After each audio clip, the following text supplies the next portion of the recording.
and we're gonna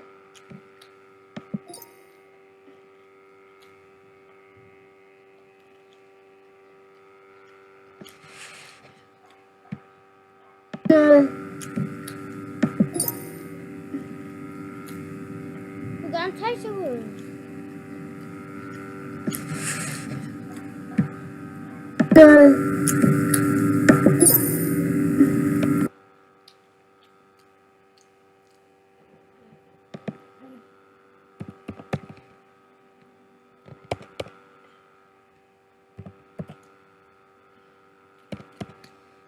Hey.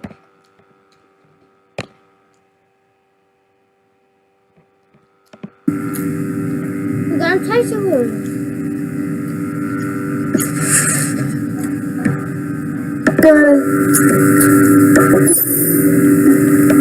Yeah, so today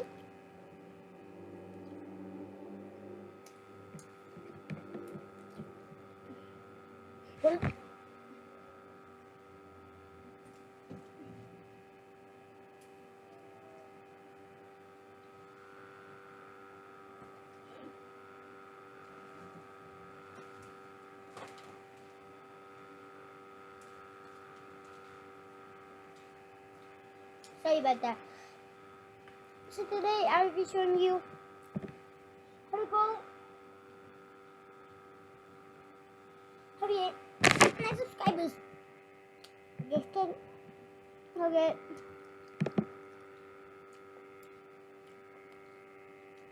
196 views.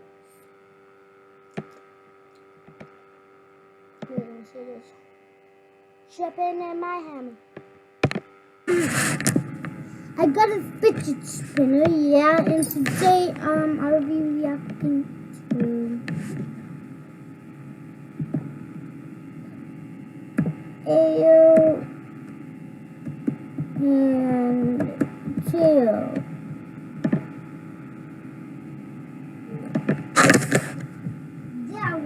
So I'm just not sure what to do. Lucifer. What a great show. Have you seen it? No. You should watch Vikings. Okay. Great. We'll talk about it tomorrow. You need to watch that show, Suits. Suits? Watch Stranger Things. Next. Watch Hannibal. It's my favorite. Enjoy. Find Cake Wars. It's not what they say, it's what you say. On Fire TV with Alexa voice remote. Bless.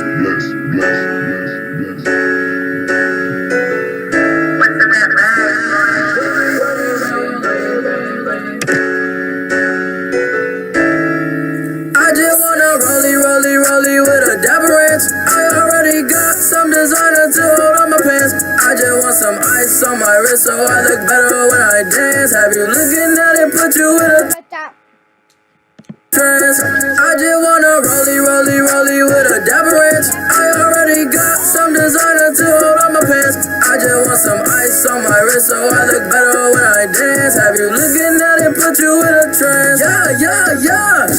All I ever wanted was a rollie. All I ever wanted was a rollie. Cooler than a snowman with the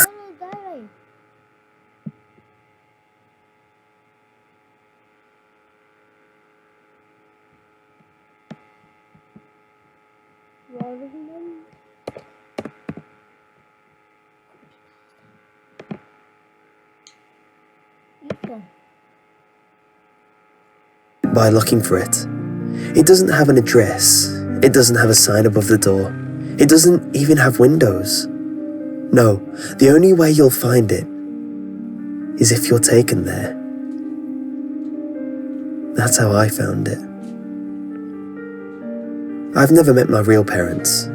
I've been in and out of foster families and group homes here in Detroit since I was a kid. I'm 15 now, and I'm what they refer to as a bad kid. Always causing trouble, always getting thrown out and placed with another unsuspecting do-gooder who thinks they can help me. I always prove them wrong. My caseworker sat across the black metal table, looking wary and frazzled.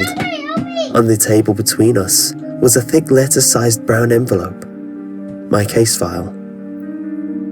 "Well, your reputation has preceded you," she said. "And now you only have two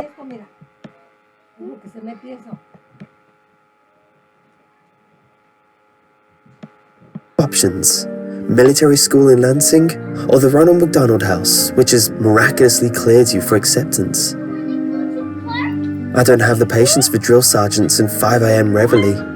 And how bad could a halfway house named after a fast food clown possibly be? Ronald McDonald House it was. Dark clouds loomed over me the day I climbed into the back of my caseworker's town car. My few belongings in a backpack, and the clothes on my back. That's all I could take. One of the few belongings I had was a photo album, filled with pictures of all the foster families I had been with. It was nice to remember some of them, even though I had royally screwed it up each time. I have had a few cases who went through Ronald McDonald House, the caseworker said in the front seat. Things went so well for those kids, I never had to transfer them anywhere else. In fact, the house took over the case files and everything. We drove into downtown Detroit, past all familiar landmarks. I'd been thrown out of one foster home just outside town because I snuck into downtown Detroit with some neighbor kids to sneak into a dive bar. Good times. Well, here we are. The car came to a stop. I looked outside the window. We'd parked in front of a tall, grey, windowless building, sandwiched between two other industrial buildings on a narrow city street. I noticed there was an address on the building to my left, and one on the right, but none on this particular building. Not even a sign. "Are you sure?" I asked, hesitating as I opened the car door and climbed out of the back seat. I slung my backpack over my shoulder, clinging tightly to the strap, and followed the caseworker up to the windowless metal doors. She pressed the buzzer and spoke to someone inside, and the doors clicked to unlock. We walked in. As soon as the metal doors closed behind us, I noticed the pin-drop silence. It was that sort of silence that was so oppressive and empty it almost deafens you. Across the dimly lit lobby, there was a glass window with someone inside. A secretary. She was turned away, typing something intently. We walked over to the window. The caseworker rang a bell on the counter, and the secretary spun around in her chair. Her face was painted like a clown. Like Ronald McDonald, in fact. She even had the short, red curly hair. Otherwise, she wore a typical white nurse's dress. I wanted to laugh at how bizarre it was, but I couldn't. A chill swept down my spine. Something was not right. I watched as the nurse and my caseworker interacted. Paperwork was passed through the window. The caseworker slid my case file under the glass as the nurse slid her some paper. Sorry about that, guys. It's just because the was so screwed.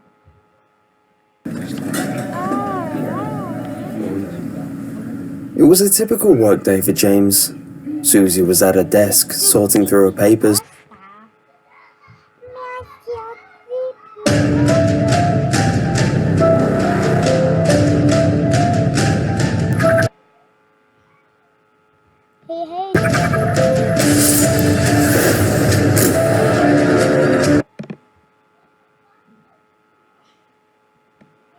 By looking for it.